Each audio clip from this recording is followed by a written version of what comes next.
Olá! Já aconteceu de olharem os números e verem as vendas caindo, mesmo com o site bombando de visitas? É uma situação que deixa a gente confusa, né? Pois bem, nesta análise, vamos descobrir como transformar esses números, que parecem não fazer sentido, em decisões claras e, o mais importante, lucrativas. Então, o cenário é esse. As vendas caíram. E agora? Essa é a pergunta que tira o sono de muito gestor por aí, não é mesmo? É muito fácil entrar em pânico, mas a verdade é que a queda nas vendas é só a febre. O nosso trabalho aqui é encontrar a causa real da infecção. E para isso, a gente vai precisar mergulhar fundo nos dados. E aqui, olha, tá a chave de tudo. Olhar para um número isolado é como ler só a manchete da notícia. Não dá para entender a história toda, certo? A gente precisa ler a reportagem inteira, conectar as informações para finalmente descobrir o porquê por trás do o quê. Ok, então vamos falar do primeiro grande erro, a armadilha da métrica única. Focar só no fato de que as vendas caíram, por exemplo, pode levar a uma decisão de gastar rios de dinheiro em anúncios, quando, na verdade, o problema pode ser o preço do produto. Decisões assim, baseadas em um dado só, são como dar um tiro no escuro. Pensa nisso como montar um quebra-cabeça. Cada indicador, cada métrica é uma pecinha. Sozinha ela não diz muita coisa, mas quando a gente começa a juntar as peças certas, aí a imagem completa do negócio aparece. E é exatamente isso que a gente vai fazer agora. Agora sim, vamos para a parte prática. A gente vai ver 5 cruzamentos de dados que são essenciais, que funcionam como um verdadeiro raio-x da operação. Eles vão mostrar direitinho onde a gente precisa focar energia para ver os resultados crescerem de verdade.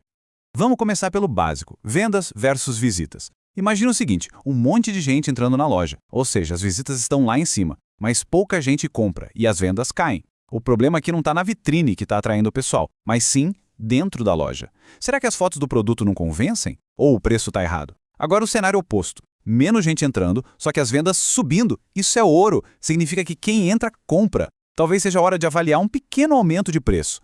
E essa frase resume tudo de uma forma brilhante. Conseguir uma visita é ganhar atenção.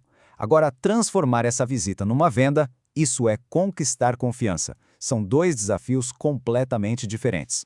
O nosso segundo cruzamento aprofunda um pouco mais essa análise. Vendas versus conversão. E aqui vale uma distinção rápida. Vendas é o número total de itens vendidos, ok? Já a conversão é a porcentagem de visitantes que viram compradores. Se a taxa de conversão está alta, ou seja, uma boa parte de quem visita compra, mas as vendas totais não crescem, o problema é simples. Está chegando pouca gente no site. A solução? Atrair mais visitantes, seja com anúncios, redes sociais, promoções. A taxa de conversão não é só um número num painel, sabe? Ela é um reflexo direto da experiência que está sendo oferecida. Se a navegação é fácil, o preço é justo, as informações são claras, a conversão responde na hora. É o termômetro de confiança. Agora, um cruzamento que muita gente esquece. Vendas versus estoque. Se as vendas estão altas e o estoque diminuindo rápido, parabéns! Mas cuidado, existe o risco de ficar sem produto para vender. Por outro lado, se as vendas caem e o estoque fica lá encalhado, é um sinal bem claro de que o produto pode ter perdido o seu apelo no mercado. E essa frase aqui, ela muda o jogo. Ficar sem estoque não é um probleminha de logística, gente. É uma falha de previsão.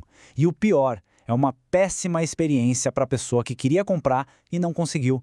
É uma venda perdida e, quem sabe, um cliente perdido para sempre. Vamos para o quarto ponto, que é a relação direta entre conversão e reputação. Se a reputação cai, seja por reclamações ou por atrasos na entrega, a conversão vai junto, não tem jeito. É uma questão de confiança. Ninguém quer arriscar o próprio dinheiro. Agora, se a reputação tá ótima, mas a conversão cai, aí o problema provavelmente está na oferta em si, no preço, nas fotos, na descrição. Pensa na reputação como a fachada de uma loja. Se ela estiver suja, pichada, com a porta quebrada, alguém vai ter coragem de entrar? Mesmo que os melhores produtos do mundo estejam lá dentro? Acho que não, né? A reputação é a primeira impressão, e ela conta muito. E, finalmente, o cruzamento que define o sucesso ou o fracasso de um negócio. Vendas versus margem de lucro.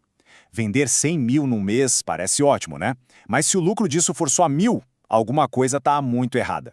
Se uma promoção faz as vendas dispararem, mas a margem de lucro despenca, talvez a empresa esteja, na prática, pagando para trabalhar.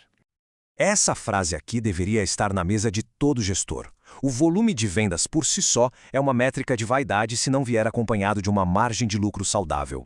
O objetivo final de qualquer negócio, no fim das contas, é a rentabilidade. Ok, a gente viu as peças do quebra-cabeça separadas. Agora vamos conectar tudo num fluxo de análise para ser usado sempre que for preciso um diagnóstico rápido e certeiro. Então, o fluxo é este aqui. Primeiro, olhe para as vendas. Subiram ou caíram? Segundo passo, investigue as visitas e a conversão para entender o comportamento de quem compra. Terceiro, confira o estoque e a reputação. Tem algum problema operacional ou de confiança ali? E por último, a prova de fogo, a margem de lucro. A venda foi de fato lucrativa? Vamos ver isso na prática. O sintoma: vendas em queda de 20%. O diagnóstico: as visitas estão normais, então o problema é a conversão. Mas por quê? A causa raiz, ao checar a reputação, era uma série de avaliações negativas. A ação, a partir daí, se torna clara: corrigir a descrição, melhorar as fotos e talvez uma promoção levinha para recuperar o ritmo. É isso, análise que gera ação. E essa analogia do carro fecha a nossa ideia perfeitamente. Velocidade sem direção não leva a lugar nenhum, né? Volume de vendas, sem entender todo o contexto, pode levar o negócio para o precipício. É preciso olhar o painel inteiro. Mas conhecimento sem ação não serve para muita coisa, certo? Por isso, para a gente finalizar, tudo o que vimos foi transformado em um checklist bem prático para aplicar no negócio a partir de hoje mesmo. Então anota aí a nova rotina de análise. Primeiro, compare os indicadores-chave toda semana: vendas, visitas e conversão. Segundo, cruze esses dados com o estoque e reputação antes de tirar qualquer conclusão precipitada. Terceiro, sempre valide o impacto no lucro. Quarto, documente o que foi descoberto, crie um histórico disso. E quinto, olhe para as últimas semanas para ver se encontra padrões. Seguir esses passos é o que transforma achismo em estratégia de verdade. E para terminar, fica a reflexão. O caminho a seguir é o de um analista que apenas reporta números ou de um estrategista que conecta as causas e de fato muda os resultados? A escolha pode definir o futuro do negócio.